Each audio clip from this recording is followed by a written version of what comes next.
एक नए मौजू के साथ जावेद रसूल हाजिर है एक तवील गैर हाजिरी के बाद। आज का मौजू बहुत संजीदा है और अमूमन इस मौजू पे लोग बात नहीं कर रहे हैं। मैं बात कर रहा हूँ जस्टिस काजी फाइज ईसा के, जो केस चल रहा है सुप्रीम कोर्ट में। और सुप्रीम कोर्ट के जो जज साहबान हैं उनकी मैं ज़रा सुन रहा हूँ कि वो क्या कर रहे हैं। पहले मैं आपको थोड़ा सा बता दूँ कि ये केस है क्या। जस्टिस फाइज ईसा साहब पे इल्ज़ाम है कि उनकी बीवी और बच्चों के नाम बाहर काफ़ी सारी जायदादें हैं जो उनके आमदन के साथ लगा नहीं खाती। उनके आमदन से बहुत ज़्यादा उनके असासे हैं और उनकी कोई मनी ट्रेल भी नहीं है, और इसलिए उनके ख़िलाफ़ ये रेफरेंस भेजा गया। अब सुप्रीम कोर्ट में इसके बारे में क्या गुफ्तगू हो रही है, हमारे मौजूद जज साहबान क्या बात कर रहे हैं, मैं उसके थोड़े से आपको कुछ सवालात सुनाता हूँ। जज साहब कहते हैं कि ये शिकायत किसी एक शख्स ने की थी। उस शख्स के क्रेडेंशियल्स क्या हैं, उस शख्स के कहने पे या उस तरह के किसी और लोगों के कहने पे कितनी कार्रवाई हुई है। जो ये एक एसेट रिकवरी यूनिट बनाया गया है, ये कौन से कानून के तहत बनाया गया है, और इस यूनिट ने इस तरह के और कितने केसेस किए हैं, और ये कानून के मुताबिक है या सिर्फ वज़ीर आज़म साहब ने एक ऑर्डर जारी कर दिया है और उस पर ये हो गया है। इस तरह के और कितने केसेस इस यूनिट ने डील किए हैं, कितने पैसे बाहर से लिए हैं। जस्टिस फरोग नसीम इस केस को प्लीड कर रहे हैं और उनको गुफ्तगू ही नहीं करनी दी जाती। वो एक बात करते हैं तो उनको टोक दिया जाता है, वो दूसरी बात करते हैं उनको टोक दिया जाता है।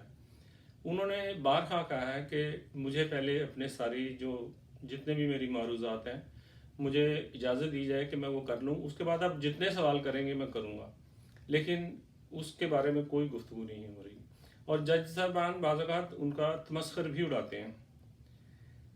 ये केस बड़े दूरस्थ नताइज का हामिल हो सकता है जब इसका फैसला आएगा।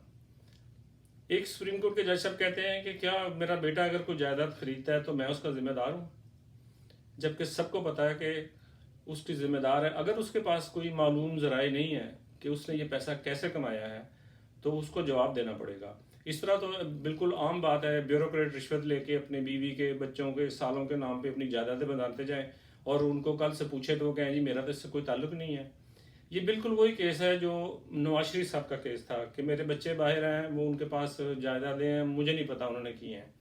अगर इस केस का फैसला अगर इस तरह किया जाता है कि उनके जज साहब से नहीं पूछा जा सकता, तो फिर उसके बाद जरदारी साहब भी किसी केस में नहीं पकड़े जा सकेंगे, उसके बाद नवाज शरीफ साहब भी किसी केस में पकड़े जा सकेंगे। जस्टिस फाइज ईसा साहब के बारे में थोड़ा सा बता दूं कि ये वही जज साहब हैं जिन्होंने हुदैबिया केस में इस बात को सामने रखते हुए या इस बात को बहाना बनाते हुए कि ये केस बहुत पुराना हो चुका है, टाइम बार हो चुका है, और उसको उन्होंने रिजेक्ट कर दिया था, खारिज कर दिया था। और साथ ही एक हुक्म भी जारी किया था जो कि आज से पहले कभी ऐसा नहीं हुआ कि सुप्रीम कोर्ट के किसी जज ने किसी केस में फैसला दिया हो और साथ ही ये कह दिया हो कि इस केस को कोई भी बंदा मौजू नहीं बनाएगा, कि कोई डिबेट नहीं होगी मीडिया पे या किसी भी जगह पे। पता नहीं मीडिया ने इस बात को कैसे हजम कर लिया, चूँकि मीडिया का भी आपको पता है बहुत सारे हमदर्द हैं नवाज शरीफ साहब के और दूसरों के, और इस तरह उन्होंने एक ऐसे केस को जो कि ओपन एंड शट केस था, मनी लॉन्ड्रिंग हुई थी, तमाम लोगों के बयानात थे, उनके बैंक अकाउंट्स थे, उनकी टीटियाँ थी, यानी कोई चीज़ उसमें मुबम है ही नहीं थी, उसको सिवाय इसके खारिज ही नहीं किया जा सकता कि उस पर कोई बहस ही ना की जाए। तो ये हमारा मसला है, हमारी अदलिया है, उनके बारे में क्या अर्ज़ करूँ। मेरा बहुत मुद्दत से एक तासुर है कि पाकिस्तान के जितने भी मसाइल हैं, अगर अदलिया ने वक्त पे सही फैसले किए होते तो शायद हमारा हाल ये ना होता।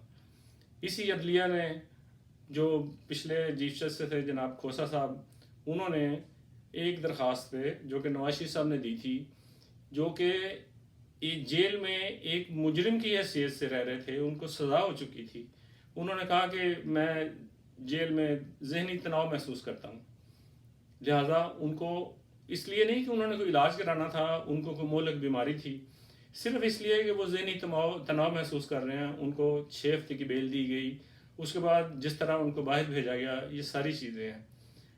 मुझे जो आज मैंने देखी है इसकी प्रोसीडिंग्स सुप्रीम कोर्ट की, और जिस तरह के सवाल किए जा रहे थे, मुझे एक लतीफ़ा याद आ गया।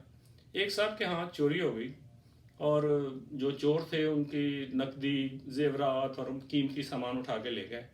तो जिस तरह अमूमन हमारे यहाँ होता है, लोग आए उनसे पूछने के लिए भाई क्या हुआ है, अफसोस करने के लिए। तो जो पहला शख्स आया तो उसने पूछा कि क्या हुआ है।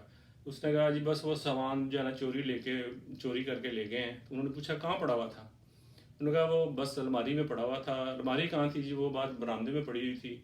उसने कहा कि यार तुम इतने जाहिल आदमी हो, तुम्हें तमीज़ ही नहीं है कि चीज़ किस तरह रखते हैं, क्या करते हैं। तुमने इस तरह बाहर रखी हुई थी, तुम्हें चाहिए था किसी कमरे में रखते, बेडरूम में रखते। तो उसने कहा जी बस गलती हो गई है।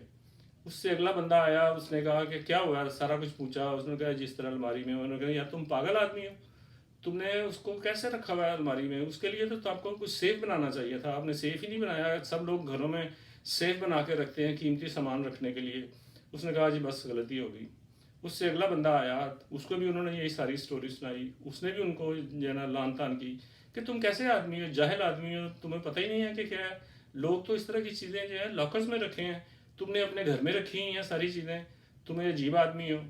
तो वो बंदा जिसके हाथ चोरी हुई थी वो अजीब तरह से झुंझला गया और उसने कहा कि यार तुसी तो इंज कहते हो कि सारा कसूर ही मेरा है, चोर का कोई कसूर ही नहीं है। तो आज की जो प्रोसीडिंग है ये बिल्कुल इसी तरह ही है कि उस केस के मेरिट पे कोई डिस्कशन नहीं हो रही और सिर्फ जो है ना कानूनी मूशगाफियाँ हैं। और मुझे लगता है कि इस केस का कोई मुस्बत रिजल्ट नहीं आएगा, ये केस खारिज हो जाएगा। बल्कि वो उल्टा ये भी कह रहे हैं कि अगर ये केस खारिज हो गया तो क्या हम सदर के खिलाफ कार्रवाई कर सकते हैं, क्या हम वज़ीर आज़म के खिलाफ कार्रवाई कर सकते हैं। ये हाल है। आज इतना ही, अगले किसी मौजू के साथ फिर हाजिर हूँगा। अगर आपको ये बातें पसंद आई हों, मेरा चैनल सब्सक्राइब कीजिए और इसको शेयर कीजिए। अल्लाह हाफिज़।